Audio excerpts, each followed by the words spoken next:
As teenagers, we have a hard time understanding the responsibilities that come along with money. By learning about money management, consumerism, and financial planning, we are all strengthening our financial fitness. For teenagers, the temptation to spend is everywhere, from gadgets to video games to entertainment. Now let's learn a little something about money management. We as teens need to make sense of financial literacy, which is the ability to use knowledge and skills to make effective and informed money management decisions. This is a lifelong process that begins with something as simple as putting a few pennies in a piggy bank that evolves into something much more advanced. In our materialistic world, teens are constantly bombarded by media and their peers telling them that they need more, bigger, and better things. But don't get caught up in this trap. We need to learn to appreciate vintage. Thrift stores like the one I'm in now, secondhand stores, and flea markets are all great sources for goods that we use every single day. New doesn't always mean better. Just think of all the things that your parents used when they were kids that came back into style. Another important aspect to money management would be the use of coupons. You can use coupons to get money off of things that you use in your everyday life. Remember, the responsibility of managing money spills over into all aspects of your life. Financial literacy is not only taught at home, but at school as well. As teens, we usually just know how to spend. However, we need to learn financial consumerism, which is being able to spend money, but just not blowing it all.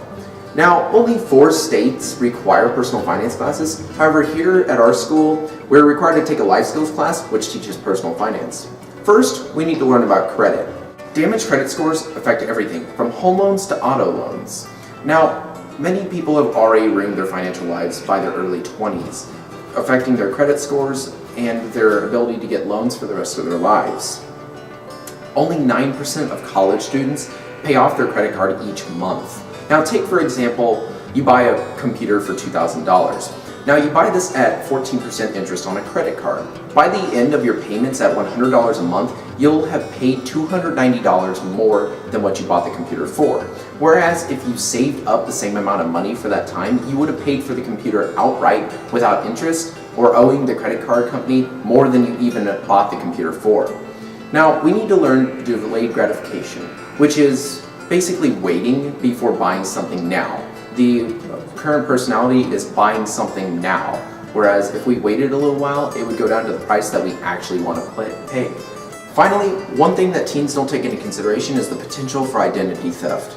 Keep your social security number, your license number, and other personal information to yourself. It could lead to credit card fraud and other banking fraud under your name. Today's financial lessons can lead to teachable moments for a prosperous financial future.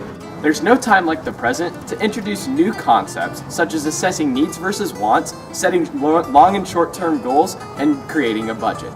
Once you get your first job, one way to budget is to set up a checking account and try to find out how much you want to spend and how much you want to save. Everyone has their own plan for spending and saving money. For me, I save 50% of the money that I make. Find the right percentage for you to spend and save. One thing you should do is set long and short-term goals. An example of a long-term goal could be saving up for college, and a short-term goal could be buying your first car. Teaching kids the value of money is critical for surviving in the real world. Ultimately, saving is a good thing, and having good early financial habits will help mold a better future.